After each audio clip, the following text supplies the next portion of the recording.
अगर हम बात करें सेक्शन स्ट्रक्चर की, तो सेक्शन स्ट्रक्चर में बेसिकली होता क्या है कि जो भी हमारा एक्ट होता है उसको पार्ट्स में डिवाइड करते हैं, तो वो सेक्शंस हो जाते हैं। पहले चैप्टर्स होते हैं, चैप्टर के अंदर फिर सेक्शन सीरीज होती है। फॉर एग्जांपल जैसे कि कंपनीज एक्ट की बात करें, टोटल 470 सेक्शंस हैं, लेकिन 29 चैप्टर्स में डिवाइड है और हर चैप्टर में एक सेक्शन सीरीज है।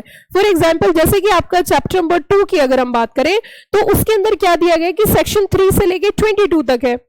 फिर उसके बाद होता है subsection, section, subsection, clause, sub clause, proviso, explanation, station, ये सब चीजें कवर अप होती हैं।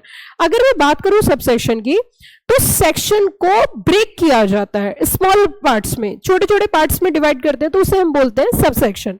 लेकिन मुद्दा ये उठता है कि सबसेक्शन जो है हमारा वो होता क्यों है, मतलब क्यों सबसेक्शन लाया जाता है? ताकि ब्रैकेट में यूज होता है और बेसिकली आपका न्यूमेरल्स में होता है, नंबर्स में होता है 1 2 3 4, और इंडिपेंडेंटली होता है। जैसे फॉर एग्जांपल सेक्शन 96 है, तो 96 जनरल मीटिंग है, 96 सबसेक्शन 1 के तहत जनरल मीटिंग होगी, और सबसेक्शन 2 के तहत कहां पर होगी, कब होगी, कैसे होगी, किस दिन होगी, तो ये सबसेक्शन 2 में है। तो इंडिपेंडेंटली